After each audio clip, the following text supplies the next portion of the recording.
Hi guys, welcome back to my channel, The Wealthy Mindset. It's yours truly, Money Making Mitch. And as usual guys, this is not financial advice. Please do your own due diligence and research. Before we go on with today's videos, all I ask is for you guys to give that thumbs up. It has been working. It's been populating to more viewers, bringing more awareness to not just the channel, but to NIO as a whole. You all will be surprised of the amount of people here in America that has never heard of NIO. So what do I have for you guys today? Well, the price war that Tesla started in China in 2023 is continuing into 2024 they started this in 2022. Tesla started the price war in 2022 out of desperation when they saw their sales were declining. They figured that was the only way to stay alive. Well, it's continuing into 2024 with 227 models seeing price cut in China. NIO was not one of them. We keep our premium brand image. Instead, we might lower the price of the phones, give away some free phones with the cars, navigate on Pilot Plus, give away some of that for free, some free battery swapping, but we never lower the price of our premium brands. NIO moved up yet again to number 5. Yes, you heard that right, to number 5 in China with 21,970 registrations last year. Tesla is number 4. Oh yes, oh yes. We're number 5 now. Very interesting indeed. I remember when we were number 15 in premium brands. Number 15 when they were saying, well, show me the numbers. You all are not selling. The trolls used to come on and say. Now we're number 5 in China.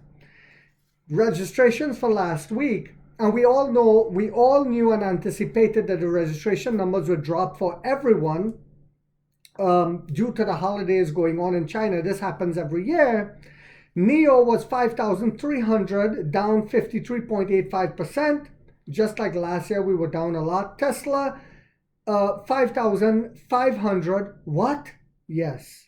NIO was 5,300 last week. Tesla was 5,500, down 70.43% last week registration numbers. Very interesting to see what happens going forward this year with Tesla over in China. BYD, 36,500. They were down 49.38%. Li Auto, 6,700, down 50%. Yes, you heard that right, 6,700. So we almost sold as much as Li Auto, and that trend will continue in the future later on this year because some of the Chinese cities are not giving license plate to hybrids anymore or to gas cars at all, but just pure EVs. Xpeng, 7,000. They were down 30.69%, excuse me. And remember, Xpeng is only low end. We're high end and the middle class segment. Xiaomi, 4,600. Yes, we outsold Xiaomi last week. Zeekr, as usual. Zeekr, 5,000. We outsold Zeekr. Right now, our battery swapping count is 62 million. Yes, we reached a 62 million mark. 120,591 and counting. But what else do I have for you guys? Well, South Africa is poised for Chinese investment. And I spoke about this was coming. I said, as Europe and America, Europe is the tail, America is the dog, and the dog wags the tail. So whatever America tells Europe to do, they must comply. They must comply to their Washington masters.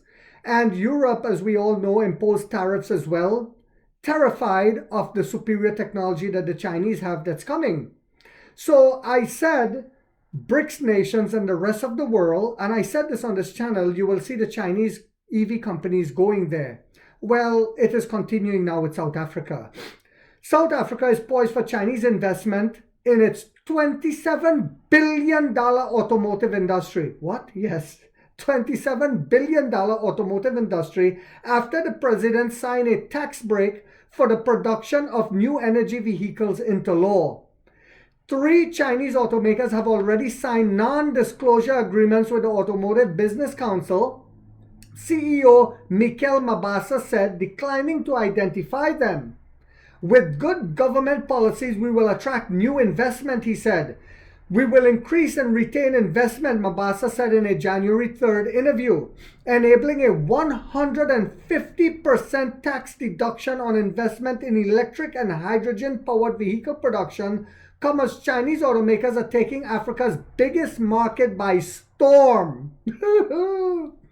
So whilst here in America we remain in the Flintstone era, with the dark ages, with horrible, disgusting technology, sadly because of policies that are now in place, the rest of the world will move ahead. The so-called third world and the global south is moving ahead. Vehicles made by Chery Automobile Company and Great Wall Motor are increasingly competing with those from the local manufacturing units of car makers such as Toyota Motor Corp and Volkswagen Group. In December, Chinese ambassador to South Africa Wu Peng said his government was encouraging automakers to invest in the country. So in some countries, the Chinese government is telling their automakers, we don't want you there, like in Europe, building factories in Europe and stuff due to the trade war and different things like that. But yet they're encouraging them to invest into Africa and certain other countries like Latin America. This is very interesting to see what happens with the economies of these countries going forward, because China just built a huge port in Peru as well, and Peru is exporting a lot of their fruits and what have you to China. So it's going to be a win-win situation with these countries, with these BRICS nations. While the industry has welcomed the step, it comes after years of warnings. This is after years of warnings that the car manufacturing, the jewel in South Africa industrial complex, is at risk. Because of legislation in its biggest export market, the European Union aimed at phasing out the use of internal combustion engines. But not if it's at the cost of the Chinese superior technology coming in, mind you. The tax amendment first proposed in the national budget, and I'm going to skip through some of the FUD. The local heads of Volkswagen and Isuzu Motors Limited have said they don't see a likelihood of their companies making EVs in South Africa. Stellantis Envy said it plans to once the operating environment is conducive. But I think Stellantis will have to rethink that as the Chinese is coming in now. What do you guys think? While the uptake of electric vehicles in developed markets such as the EU and US have been slower than expected, and we understand why. We don't want the junk that we have here in America. South Africa needs to start producing them to keep its place in the global industry, Mabasa said. Additional investment in charging station networks.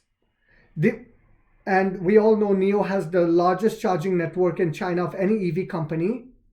Developing a supply chain that uses South African mineral wealth. This is where the key comes in, guys. And reducing taxes on car sales are all needed, as said Mike Whitfield, the head of Stellantis Sub-Saharan Africa. So we all know that Africa has a lot of minerals and different deposits that is needed also in the electric car industry. So again, like I said to you guys, it will be a win-win situation. The tax amendment cannot and will not on its own be sufficient, he said in an interview. Other steps are needed because it's not the only thing that can confirm an investment decision. South Africa is the world's biggest producer of manganese, mines nickel, and has deposits of rare earths, all key components in the manufacturing of batteries of electric vehicles. This is where China comes in, guys. This is where the BRICS nation comes in, the Belt and Road Initiative. Win-win for everyone. It's used in fuel cells that power hydrogen fuel vehicles as well. At the same time, local sales make up a large component of automaker revenue, and imports levies on electric cars together with an ad valorem tax that was originally intended for luxury vehicles haven't been adjusted for decades. So now they're coming down. Luxury vehicles. Here comes NIO, guys, the boogeyman, to take the market share again. We've shot our first warning bullet at government, Mabasa said, noting that levels are higher than in other emerging markets. The ad valorem tax level should move in line with inflation or they should get rid of it, he said. So the government said they are now supportive. This is a beautiful development. And I also saw the same guy I spoke about, little itsy bitsy Justin Trudeau, is stepping down. I wonder why. Failed business agendas and models. So I hope you guys found this video. And oh, let me say this, guys, before I go.